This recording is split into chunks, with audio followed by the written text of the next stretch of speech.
a lot of what they've been finding is that, yes, as our hormones drop off, when we take in carbohydrates, our body just isn't using them as well. So for women, that means it's not putting it back into the muscle. It's not getting it ready to be used as energy. It's just more quickly storing it as fat. And there are a couple of things that actually make a difference in that. So one is timing those carbohydrates, so using them right around our workouts. Because unfortunately, women hear that and then they're like, low carb, that'll be the solution. But we know if we go low carb, we actually just ruin all of the training. So instead, it's fueling before, it's during, it's that 30-minute window after. And that's when the body is really primed to turn all of those carbs into energy. Welcome to the TrainingPeaks CoachCast. I'm your host, Dirk. In each episode, we'll sit down with industry experts to discuss coaching methodologies, the latest research, and leading tools for endurance training. Visit TrainingPeaks.com for more training and coaching resources. My guest today is Amanda Brooks, who is the author of the Run to the Finish book and popular blog of the same name. She has written thousands of articles, all of which are free and available on her blog. Amanda has made a name for herself by being the go-to coach for the middle-of-the-pack runner that is trying to do their best, stay injury-free, and train healthy while still living a balanced life. As a certified run coach and personal trainer, she has helped thousands of runners achieve their goals over the past decade. I hope you enjoyed today's episode and can learn a few tips that will help you run for a lifetime. Amanda Brooks, thanks for joining me today. I kind of think of you as the wiki of running. You have an amazing blog, Run to the Finish, blog and book, Run to the Finish. And you kind of are all things running. So thanks for joining me today on the CoachCast. Yeah, it's always a great opportunity when I get to chat running. Yeah, awesome. Me too. This is the best part of my job for sure. As I mentioned, you've got this amazing blog, all kinds of great tips there. Tell us more about how you got into creating the blog, when you started that, the book, getting into running, just more about your background. Yeah, I love that. I had a friend who once told me I was like a running dictionary, and Yeah. I'll take it. I love it. It means I've done my research. Yeah. So I started running in 2002, which is just really insane to say out loud.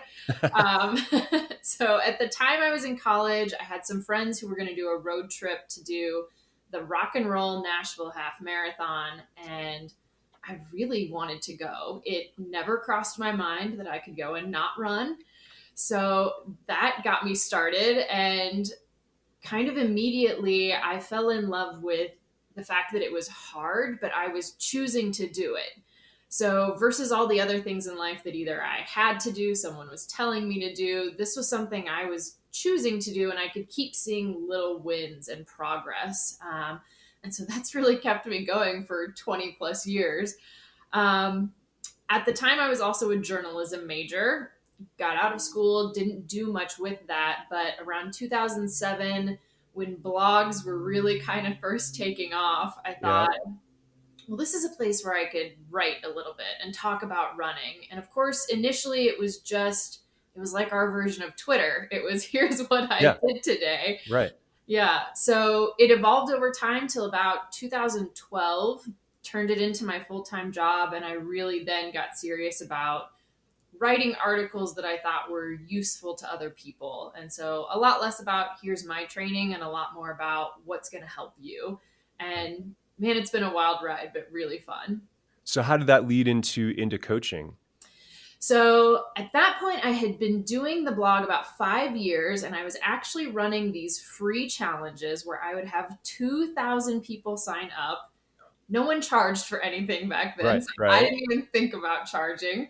And from that, there was so much connection. And then these people would start asking for coaching. And I really decided, okay, I need to get some certifications. I want to keep learning. And so I did a bunch for free. And then it just kept kind of rolling from there. So I'd love to talk to you about your experience and thoughts around creating a long running career. So running for life, but not for your life, but, having a long running career, making it fun, enjoyable. Um, and how to, not just for the aging athlete, but how can we actually continue to make running fun? I feel like I've gotten a lot of, kind of got that vibe from your blog as well, and your book about, really kind of looking inward, and running isn't all about performance. So, tell me some more about your thoughts around making it a lifelong activity. Yeah, sometimes I think I'm kind of a funny running coach because I'm not like, yes, we need to Right. chase a PR. Right. But that's been exciting because I have seen a lot more folks coming in the last few years that are like, I'm not really looking for a race. I just want to figure out how to do this consistently. And that's fun for me versus I have friends who've done one marathon and done. And Right. I think the difference tends to be when we do the one and done, it's often a really short, intense training period. And there's not really any thought about the after or the next. It's just, I've got to cross that one finish line and check it off. So instead, I'm often kind of looking at what is it that got you into running? Some folks will be like, no, I wanted to do that one marathon and that's really it. But for Yeah. a lot of folks, it was, well, gosh, I needed something to relieve stress. I wanted a reason to be outside. I wanted to hang out with some of my friends who enjoy it. And we tend to really lose that why as we start racing because it is really easy to use numbers as a gauge for whether our running is good or not. And that's great. It's exciting to celebrate a PR, but also constantly kind of coming back to that, oh, yeah, I really like to just run because then I'm more productive at work today. I'm more creative. It's the only time where I'm not looking at my phone. And I think those reasons are super helpful. So if we can find ways to kind of continually tap into that, it helps a lot. Yeah. I mean, I think I've heard you say no one cares what your pace is, only you care. No one else cares, what your pace is. And being a runner doesn't mean you have to do a marathon, right? Yeah. A small percentage of runners do marathons. You can be a runner without doing them. It's like triathlon now. You can be an absolute diehard triathlete and not do Ironman. Yeah, it's really interesting because once you get into kind of the running bubble, it feels like everyone is doing a marathon because all of a sudden you're hanging around a really select group of people who have already decided that they choose to run. And then you're going to notice even the outliers in that of the, what is it, 0.1% Yeah, of the entire world population has run a marathon. right. So it just starts to feel like everyone has done one. Yeah, and in terms of the aging side of things, we're kind of seeing this like kind of wave. It seems like there's a lot more aging runners, but that's because if you think about it, when was the running craze? Like the mid 70s, Yeah. early 80s. Mhm. So those folks are hitting 70, and we're seeing a lot of growth. Actually, speaking of marathon, I saw the largest age group growth was like 90 plus in the last 5 years. It was like 32% or something like that. But we're seeing these folks that are actually setting new times, setting amazing new records as they age, and it's giving us younger folks, someone to really look up to and learn from. Are you seeing that in your own business, kind of like older athletes coming to you looking for help? Yeah, I would say now 50% of who we're coaching are over 50. Oh, wow. And yeah, and there's quite a few even that are in their 60s and 70s. And it's a Yeah. variety. Some of them are like, man, I've got time now because I'm retired and I want to do Right. this. Some of them are, I've been doing this a while, but I still feel like I have some potential. And both are really exciting just to see that we've stopped sort of saying, oh, I'm too old to do this. Yeah. Yeah. I have to throw this out. My mom, 77 years old, just won her age group in a half marathon in Sedona, Arizona last week. That is so exciting. Yeah, yeah. So she's definitely, and for her, it's teaming, it's doing it with a friend. That's really motivating, getting out the door together. They set this goal of the half marathon, really not a time goal, but get to the finish. And lo and behold, they won the age group. Not too many folks in the age group, but that's definitely changing. So Yeah. I'm definitely proud of her for doing that. Um, so how about tips around consistency? Yeah, I'm a big, big believer in habits. Yeah, Just think habits kind of make your day go round, whether you realize they're happening or not. So, for a lot of folks, when they come to us and they say, "Hey, I'm just trying to like get consistent and get back into this," it's for me looking at, okay, in your day, is there a time you can pick to show up consistently? And I don't want you to run 7 days a week, but 7 days a week at that time, I want you to show up. So you get on your foam roller, or you stretch, or that's when you go for a walk, or it is the day you go for a run or strength train. And it just starts to become very routine that, like, this is just what I do. And then you don't have to think about it. You don't have to debate with yourself if you have time or not. It's just what you do. And I think the second piece of that is making it small. So 10 minutes. Cool. If you don't feel like doing anything else after 10 minutes, you're done. Stop. But yeah. you've kept the habit alive so that tomorrow you'll get up and show up again.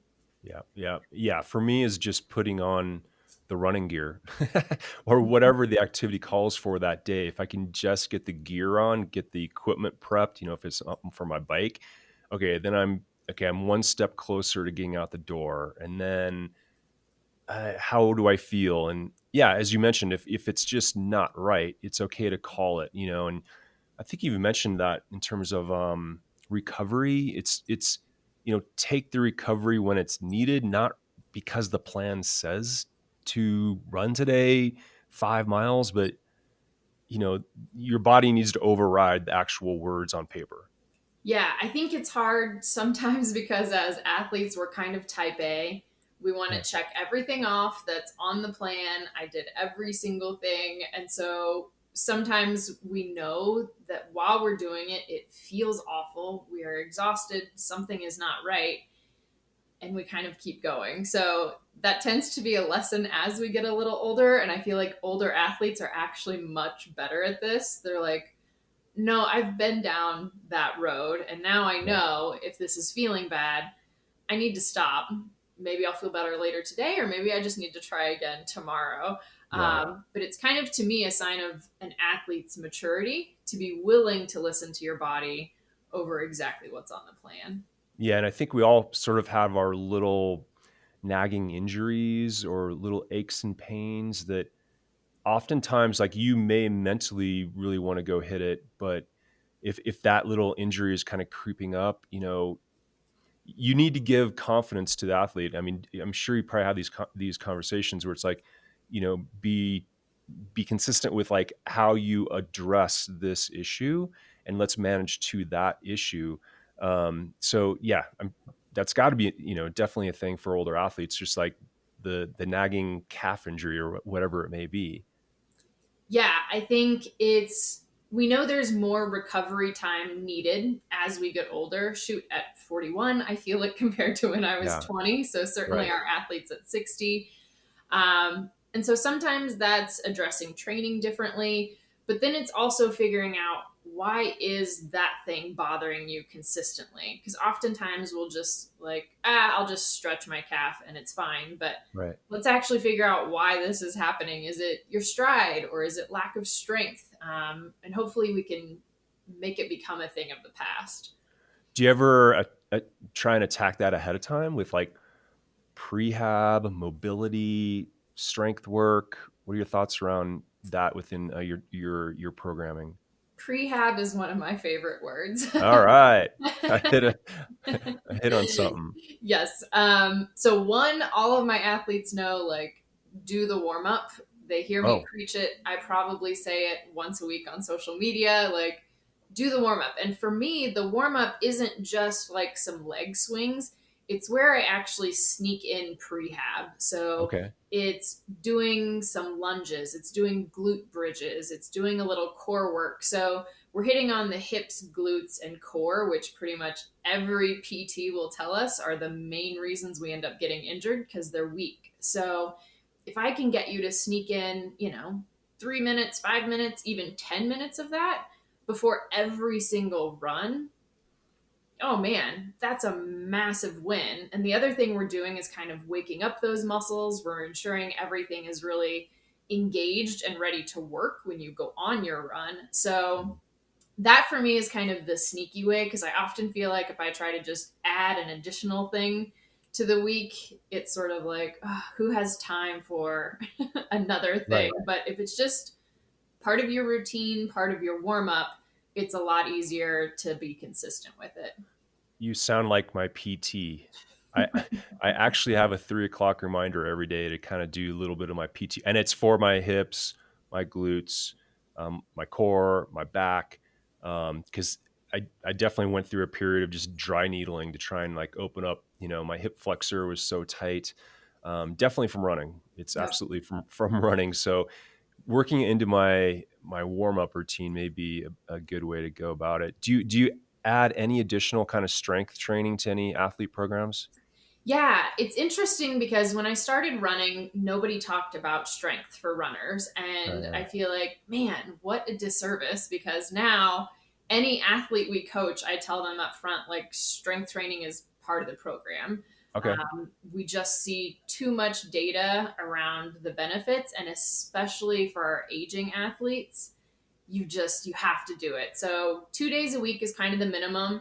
And then I think oftentimes we get a little overwhelmed with there are so many options. And so I'm all about like, do what you can where you are. So if you need to do body weight right now, awesome. Start with body weight. And again, it goes back to cool. Now you've built that consistency. You have a little bit of belief around your ideas that you can strength train. Then we'll start to pick up some weights. Then we'll try and get you a little bit heavier. But yeah, I think it's a must for all of us now.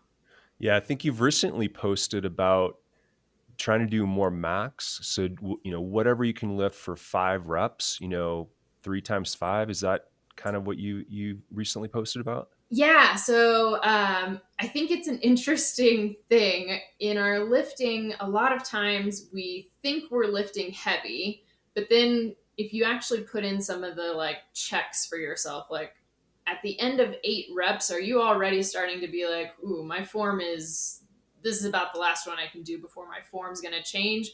Or are you getting to 12 reps and like, yeah, things are burning, but my form is still totally fine. And I Right. think that's honestly a lot of us. So when we're trying to go heavier, it's sort of checking in with yourself to say, well, if I'm getting to 12 reps, realistically, I need to start picking up something heavier and go down to that 5 rep.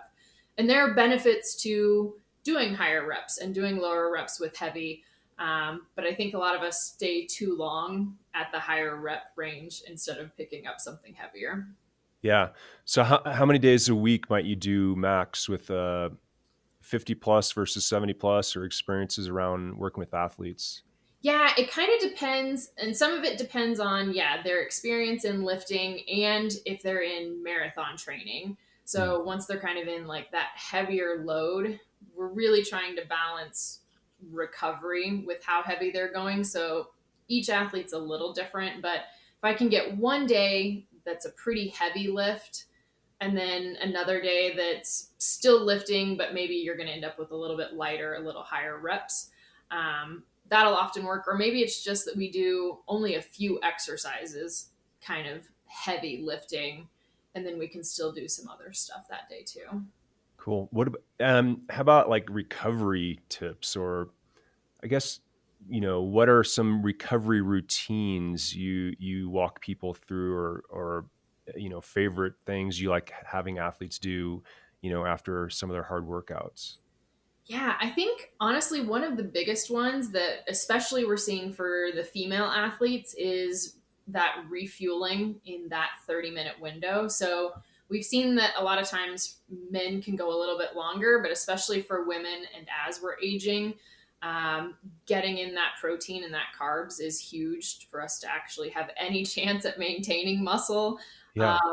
Getting people to actually just fuel enough during their workouts to kind of understand that, hey, if you get super dehydrated and you get really low on fuel, you've actually compromised tomorrow's workout.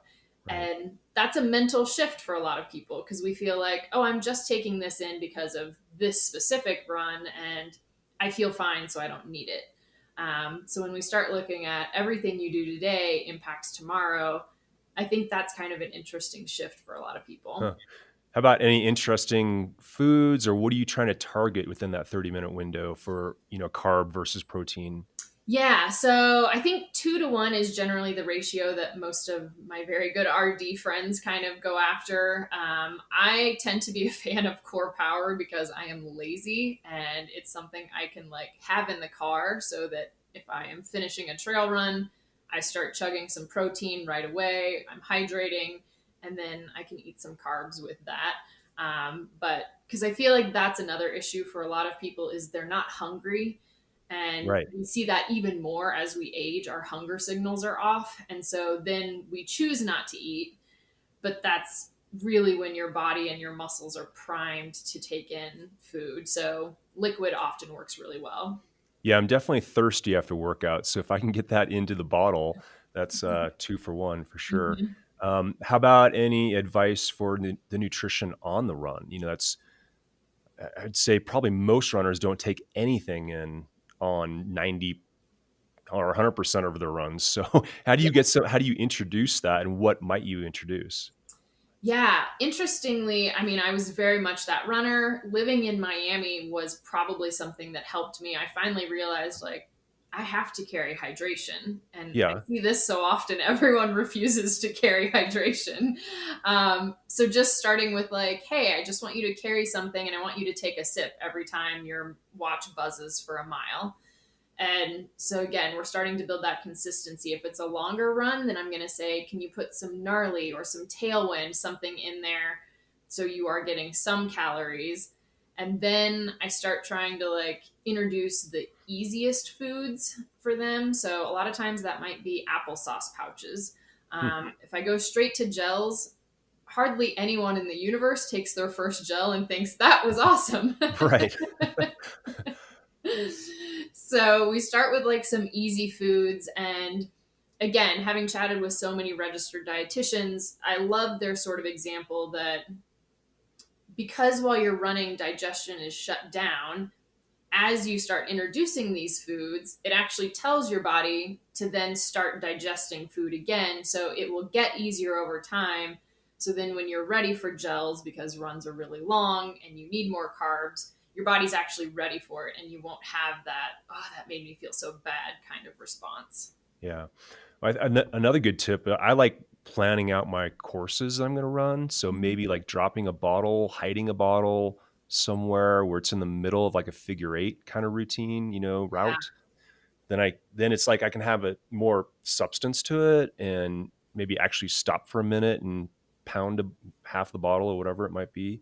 So yeah, I love that's that. I think the very first marathon I trained for, so I don't know, 2005 ish, we would drop bananas and water because I didn't know anything about anything else. right.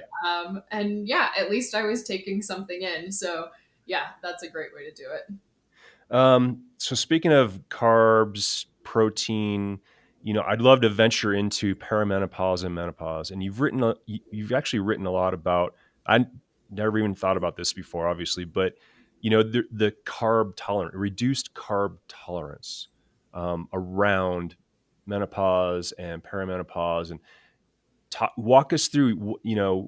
What is that? How does that affect energy recovery? Why? So yeah, I'm sure you've advised many female athletes around that time of their life, and so love to hear your advice. Yeah, so I feel like we're really lucky to have Dr. Stacy Sims at this Right. point doing research and like paying attention to women at that Yeah. point. Half the population. Yes, there's just so little Yeah. information. So, a lot of what they've been finding is that, yes, as our hormones drop off, when we take in carbohydrates, our body just isn't using them as well. So, for women, that means it's not putting it back into the muscle. It's not getting it ready to be used as energy. It's just more quickly storing it as fat. And there are a couple of things that actually make a difference in that. So one is timing those carbohydrates, so using them right around our workouts. Because unfortunately, women hear that and then they're like, low carb, that'll be the solution. But we know if we go low carb, we actually just ruin all of the training. So instead, it's fueling before, it's during, it's that 30-minute window after. And that's when the body is really primed to turn all of those carbs into energy. The other things that we've seen really help is doing the heavy lifting. So that also tells the muscles, yep, I want to take in more carbs and use them.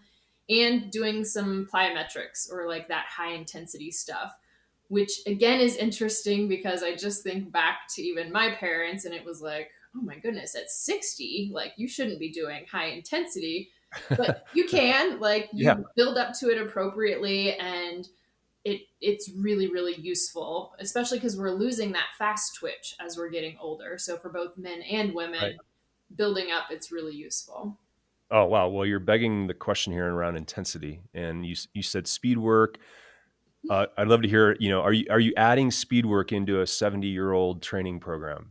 Yes. So again, going to depend on where they're at, but once they've got like a nice base going, then yeah, doing a little bit of plyo. And sometimes that means starting with like non-jumping plyo and you kind of progress.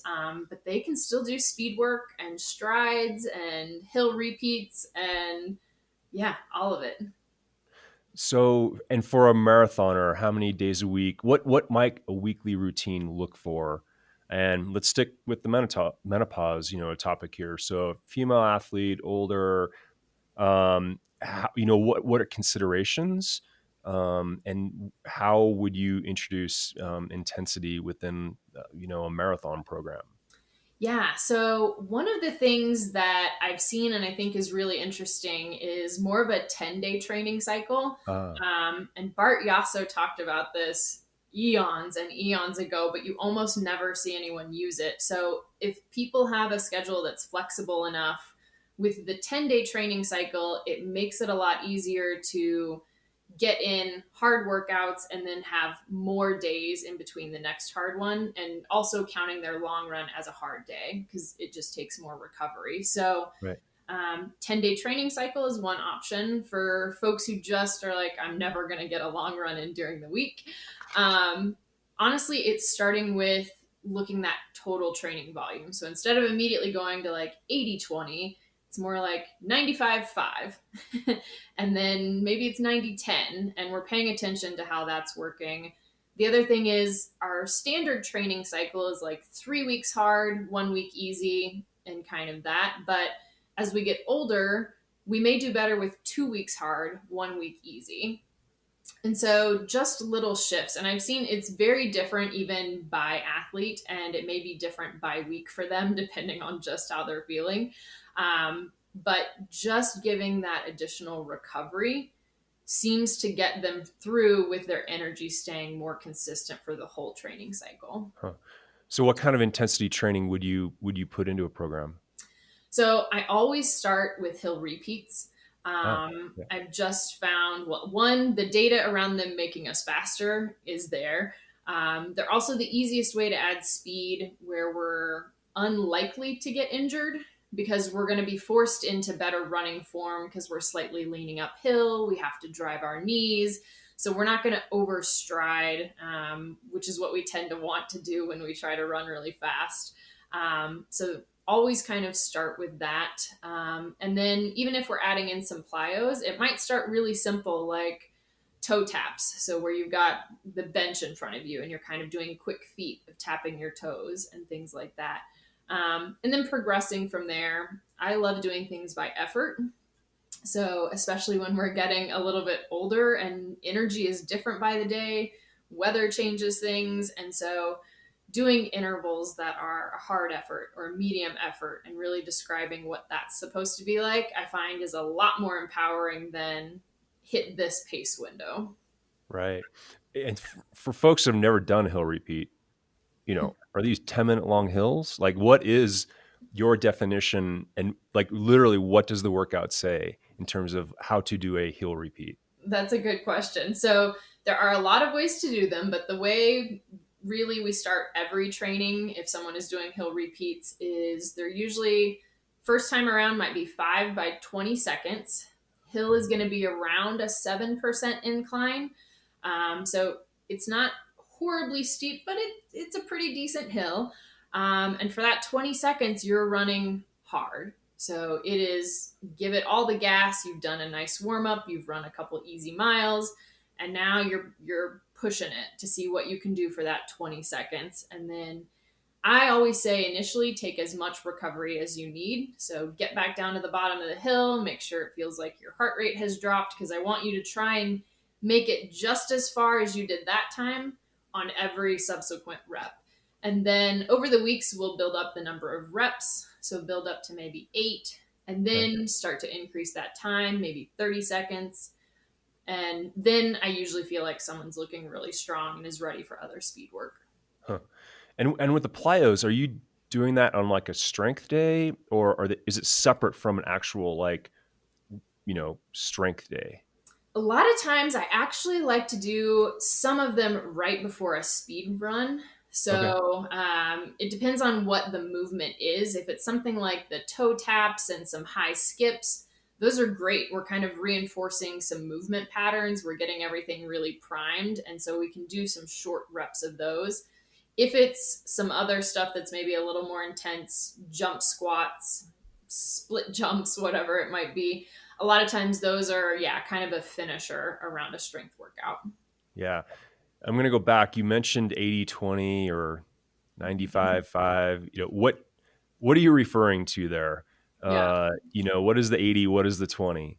Yep. So for endurance runners, ideally, we want to make sure at least 80% of the total training volume for a given week is easy. So that leaves about 20% as the hard. And what I've seen people do is just look at that as specifically their running. But when you're also doing heavy strength training and adding in some of this plyo, it really is your total volume for the week. So if when you're strength training, your heart rate is really getting up there, that's going to end up in your 20%, not your 80% easy. And that's hugely important and often gets kind of skipped over.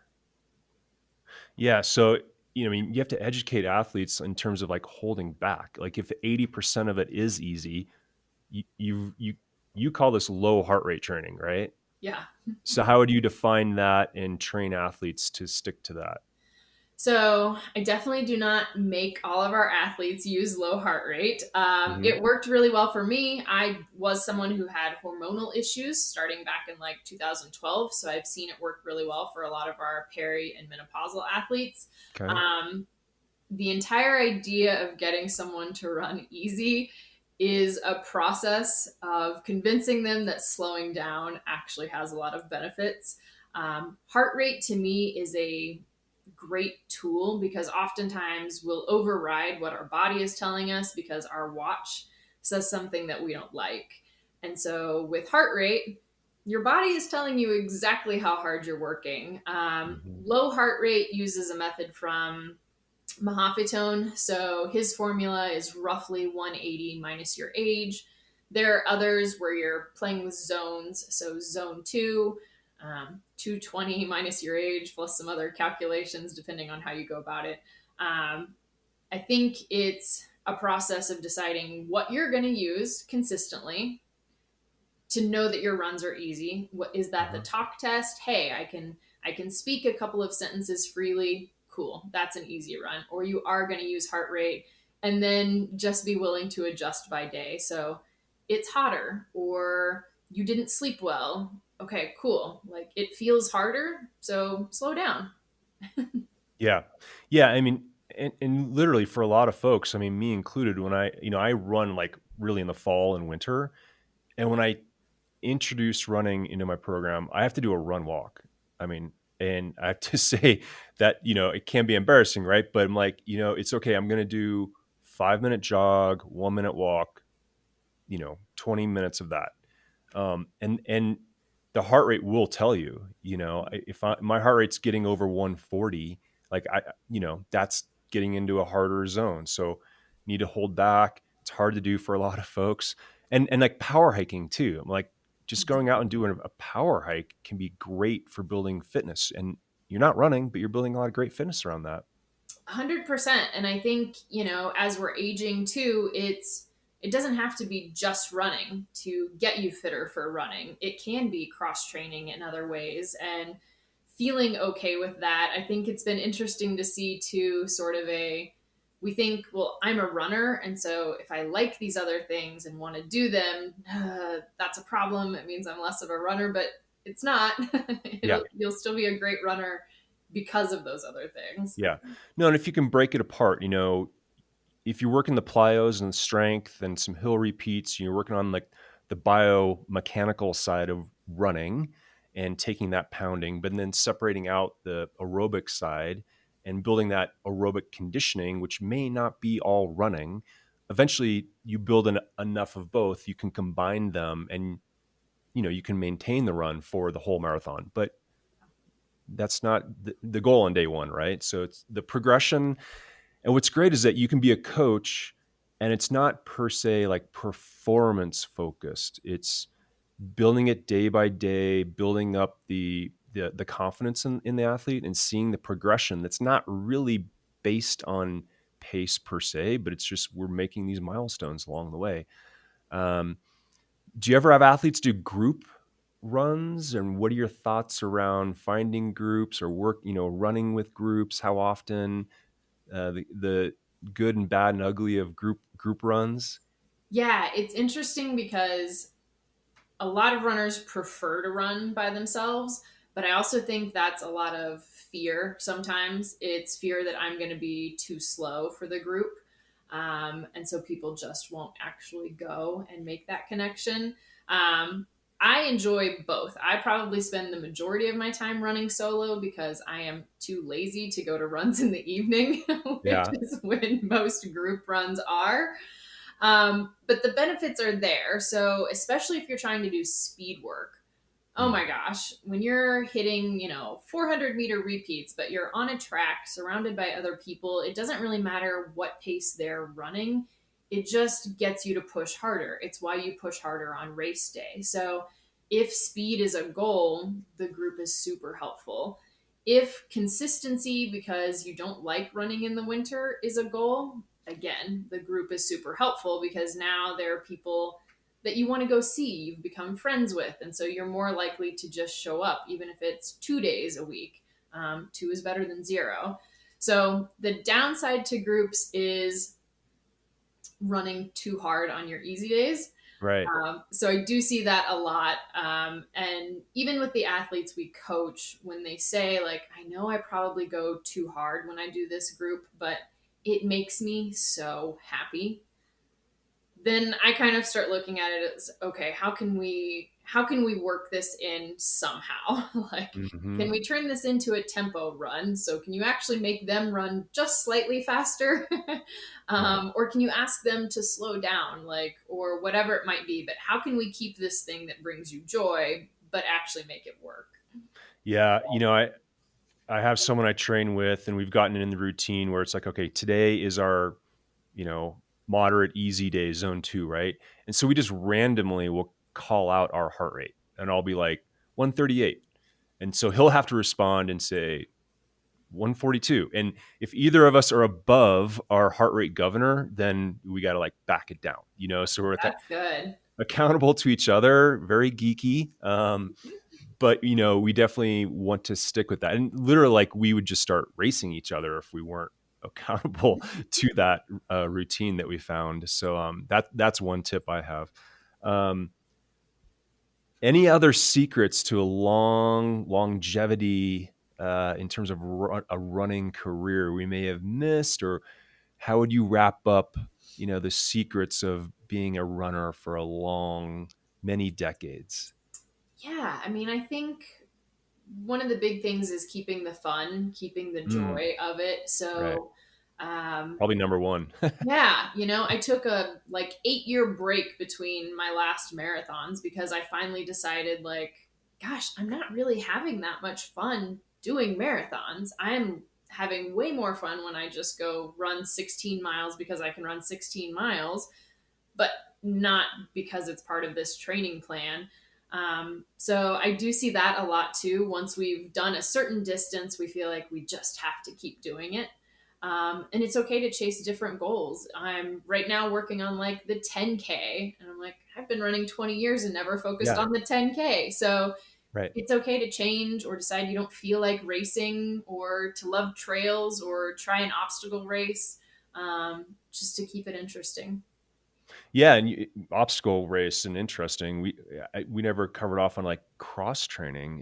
Do you ever introduce other activities other than running, and can that help athletes build a longer career? Yeah, they can be really helpful. Runners are a little difficult sometimes because they don't want to do anything else. If I have someone who happens to already love cycling or biking, then I'm like, yes, this is staying in your week. Okay. If I can get them in a pool, that's amazing. I tend to do rowing myself. I'm kind of that Yeah. runner who doesn't do a whole lot of cardio outside of my runs besides the hikes and snowshoe kind of things. So it often depends on time and if they're more injury prone. So if you tend to be more injury prone, then I often am trying to figure out how can I get you to do some aerobic work that's not running. Yeah. Yeah. The swimming, the cycling, and the rowing, certainly very low impact and great Mhm. for aerobic conditioning. So yeah, thanks, Amanda. How can people follow you? I try to keep it pretty easy. So it's Run to the Finish is the website, and pretty much on every social platform. Yeah, you got a lot of followers there, and definitely go to your wiki, which is run to the finish blog, and type in any subject matter in the search, and you'll get all kinds of great articles. So really appreciate it. Thank you so much. Hopefully, I'll be running for the rest of my life, like my mother is. So I appreciate it. Thanks for all the great tips, and see you out on the trails. Hopefully. Absolutely. Thanks for listening to the Training Peaks CoachCast. Visit trainingpeaks.com for more training and coaching resources.